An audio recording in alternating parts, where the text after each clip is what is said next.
My dear students, कैसे हैं आप सभी। आई होप आपकी प्रिपरेशन बहुत अच्छी चल रही होगी। और आज हम करने वाले हैं साइंस की वर्कशीट 35।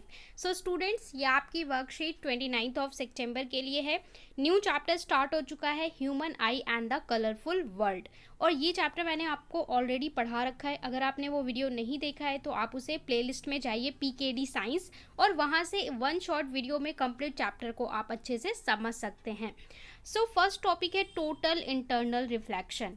टोटल इंटरनल रिफ्लेक्शन क्या होता है? When a light passes from denser to rarer medium. Denser to rarer medium का मतलब क्या होता है? डेंसर मीडियम का मतलब है जहाँ पे पार्टिकल्स बहुत ज़्यादा क्लोज होंगे, और रेयर का मीडियम का मतलब है जहाँ पे पार्टिकल्स थोड़ा सा स्लाइटली दूर होंगे। तो जब भी लाइट हमारा डेंसर से रेयर मीडियम में जाती है, angle of incidence is greater than critical angle. So यहाँ पे आपको लॉ ऑफ रिफ्रैक्शन वाला जो लॉज है, कहाँ पे इंसिडेंस बनता है, कहाँ पे रिफ्रैक्शन, ये सारी चीज़ें याद होनी चाहिए।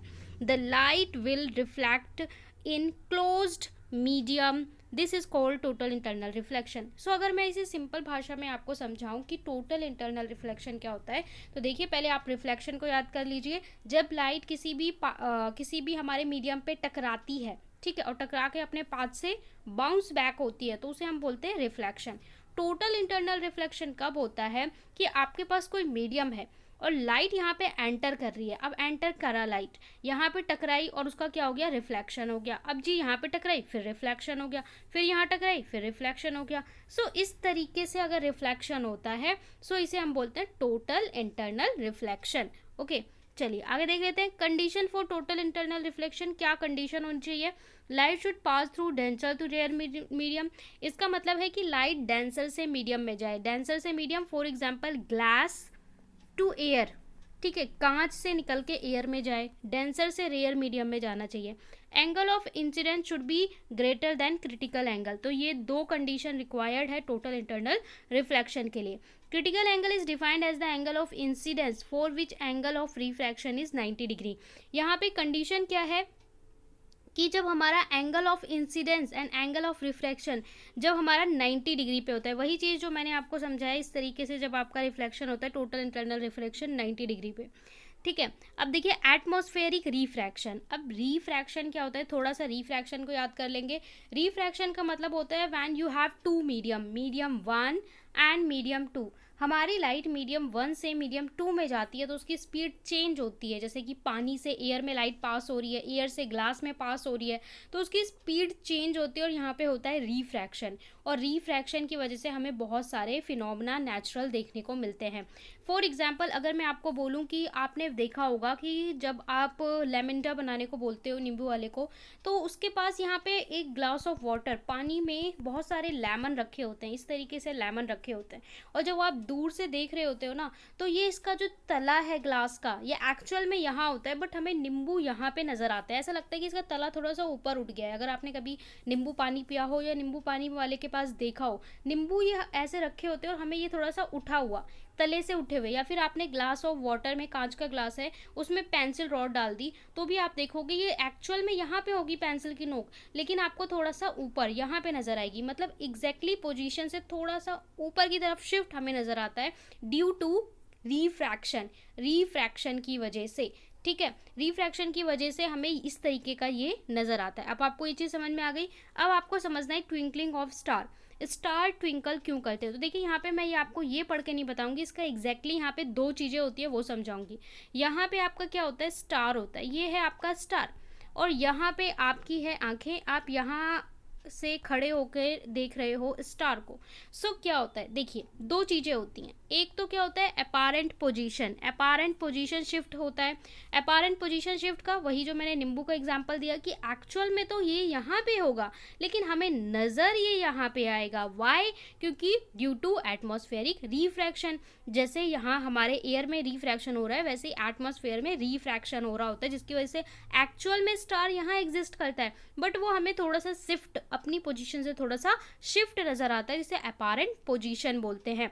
ओके, और एटमॉस्फेरिक रिफ्रैक्शन की होती है क्योंकि एटमॉस्फेयर में आपको पता है डिफरेंट लेयर्स हैं। आपने पढ़ा होगा एटमॉस्फेयर में आइनोस्फेयर, ट्रोपोस्फेयर, ठीक है। तो ये परतें होती है जो लाइट जब हमारी पास करती है तो कोई इसमें ना बहुत सारी तरह की गैसेस होती है, और इन सभी ये जो सभी हमारी परतें हैं एटमॉस्फेयर की, सारी जो लेयर्स हैं, इन सभी में पार्टिकल्स कहीं पे डेंस है, कहीं रेयर हैं, और वो कंटिन्यूसली उनका जो फ्रीक्वेंसी है, डेंसिटी है, ये चेंज हो रही है। तो जब लाइट इसमें से एक एक मीडियम से दूसरे मीडियम में जाती है, मतलब एक लेयर से दूसरे, इन सबको मैं लेयर बोल रही हूँ, लेयर 1 लेयर 2, एक लेयर से दूसरे में जाती है तो रिफ्रैक्शन हुआ, फिर दूसरे से तीसरे में गई, फिर रिफ्रैक्शन हुआ। इसकी वजह से हमें ये पोजीशन क्या है, इसकी वजह से हमें ये पोजीशन एक तो शिफ्ट नज़र आती है। सेकेंड थिंग, फर्स्ट थिंग हो गया एक तो अपारेंट पोजीशन, और सेकेंड थिंग हो गया यहाँ पे आपका स्टार है, यहाँ पे आई है। सेकेंड थिंग है कि जब यहाँ से जो लाइट फॉल हो रही है हमारी आंखों पे, एक बार तो क्या हो रहा होता है, बहुत ज़्यादा लाइट फॉल हो रही होती है, ठीक है, 3 टाइम्स लाइट फॉल हो रही होती है। एक बार क्या होता है, अब ये लाइट आ रही है पर हमारी आंखों में ना पड़ के हमारे पीछे पड़ रही है या हमारे आगे पड़ जा रही है, 2 ही लाइट फॉल हो रही है हमारी आंखों में। तो इस तरीके से क्या होता है कि कभी ये हमें बहुत ज़्यादा ब्राइट नज़र आता है और कभी डल नज़र आता है। एक्चुअल में तो वहाँ से स्टार से उतनी ही लाइट आ रही है, लेकिन वो हमारी आंखों में कभी एक ही रे पहुँच पाती है, कभी 2 पहुँचती है, कभी 3 पहुँचती है, कभी 4 पहुँचती है।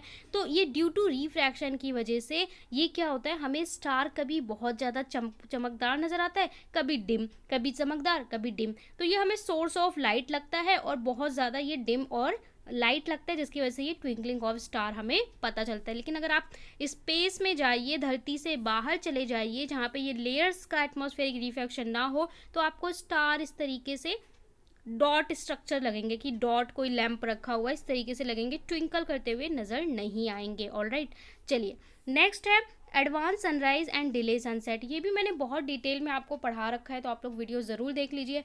एडवांस सनराइज होगा, यहाँ इन लोगों ने सनलाइट लिख दिया है।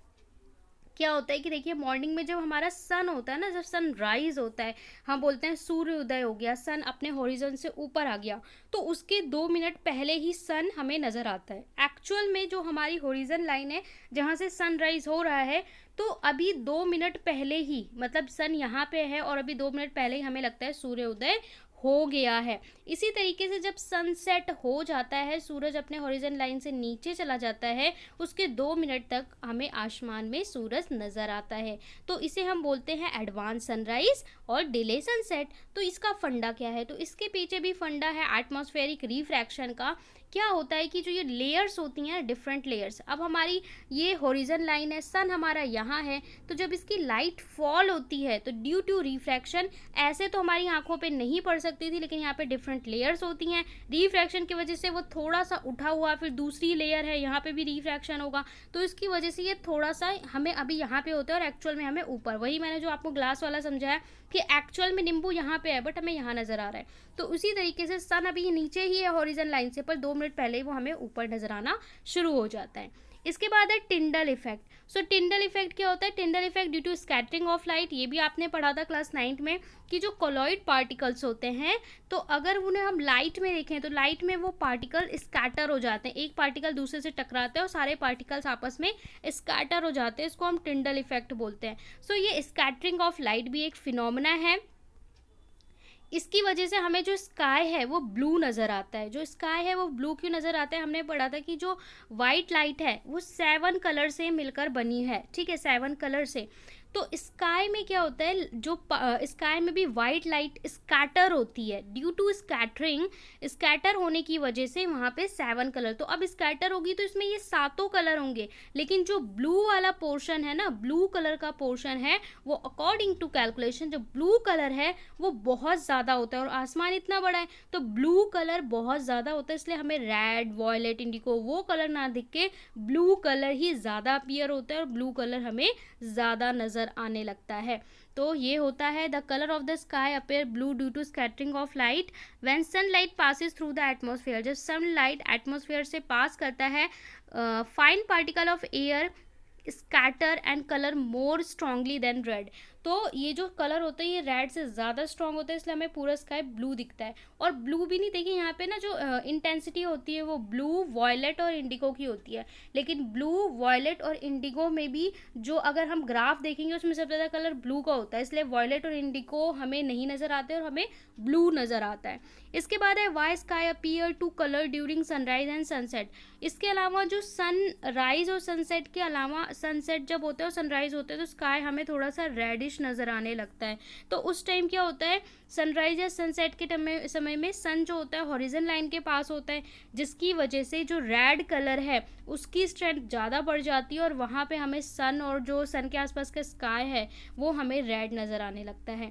सो ये था कंप्लीट आपके सारे फिनोमेना। आई होप आपको समझ में आ गए हों। बहुत जल्दी जल्दी आपको चैप्टर कवर कराया जाता है, विद इन 1 और 2 वर्कशीट आपको चैप्टर फिनिश करा दिया जा रहा है। सो यहाँ पे आपको दिया हुआ है 4 question. Twinkling of star, sky blue क्यों नज़र आता है, रेड अपीयरेंस क्यों होती है स्काई में, और अर्ली सनराइज या सनसेट को हम एडवांस सनराइज और डिले सनसेट भी बोलते हैं। ये चारों आपको डिस्क्राइब करना है। तो सोल्यूशन देख लेते हैं। क्वेश्चन है ट्विंकलिंग ऑफ स्टार, तो ट्विंकल स्टार क्यों होते हैं। देखिए यहाँ पे पूरा सॉल्यूशन आपको लिखा हुआ है, मैंने आपको पूरा समझा दिया। एक तो अपारेंट पोजीशन होता है, पोजीशन हमें शिफ्ट नज़र आती है, ठीक है, due to atmospheric reflection. Actual में स्टार की पोजीशन ये और हमें नज़र ये आती है। एंड सेकंड थिंग क्या होता है कि हमें जो इसकी इंटेंसिटी ऑफ लाइट है उसका fall due to atmospheric reflection अलग अलग टाइम पे कंटिन्यूसली चेंज होता है, ठीक है। तो दैट्स वाई हमें ये स्टार ट्विंकल करते हुए नज़र आते हैं। सो इसको आप लोग नोट डाउन करेंगे। सेकंड में बोला था स्काई ब्लू क्यों नज़र आता है, तो अगेन मैंने आपको समझा दिया है कि स्काई ब्लू क्यों नज़र आता है, due to atmospheric scattering of light या फिर स्कैटर ब्लू कलर। और जो ब्लू कलर स्कैटर होता है वो रेड से ज़्यादा स्ट्रांगली स्प्रेड होता है, इसलिए हमें स्काई ब्लू नज़र आता है। और ब्लू भी नहीं, हम कह सकते हैं कि ब्लू, इंडिगो और वॉयलेट ये तीनों कलर हमारे अपीयर होते हैं, लेकिन इसमें ब्लू कलर का रेशो सबसे ज़्यादा होता है, इसलिए हमें स्काई ब्लू नज़र आता है। ओके, इसके बाद थर्ड क्वेश्चन में बोला है कि रेड अपीयरेंस क्यों होता है, तो जब सनराइज या सनसेट होता है तो हमारा जो सन होता है वो हॉरिजन लाइन के पास होता है, और इस टाइम जो रेड कलर है उसकी वेवलेंथ, रेड कलर की जो फ्रीक्वेंसी है वो ज़्यादा होती है, तो इस समय हमें जो स्काई होता है आसपास का वो रेड नज़र आता है, ठीक है जी। इसके बाद फोर्थ में आपसे बोल रहा है एडवांस सनराइज और डिले सनसेट, तो वो भी आपको समझा दिया है मैंने कि 2 मिनट पहले सनराइज हो जाता है और 2 मिनट बाद, यानी सनराइज अभी हुआ नहीं है, सन हॉरिजन लाइन के नीचे है, पर 2 मिनट पहले हमें ऊपर नज़र आता है। इसी तरीके से जब सनसेट हो जाता है 2 मिनट बाद तक हमें आसमान में सन नज़र आता है, एटमॉस्फेरिक रिफ्रैक्शन की वजह से या फिर मल्टीपल रिफ्रैक्शन होते हैं जिसकी वजह से उसकी पोजीशन थोड़ी सी हमें शिफ्ट नज़र आती है, 2 मिनट का डिले आता है अकॉर्डिंग टू कैलकुलेशन। सो ये थे चारों क्वेश्चन, आई होप आपको समझ में आ गए हों। तो चैनल को ज़रूर सब्सक्राइब करें, साथ में रीज़न लिखें why sky appear blue in colour within 2 words. आपको 2 वर्ड्स में बताना है कि स्काई ब्लू क्यों नज़र आता है।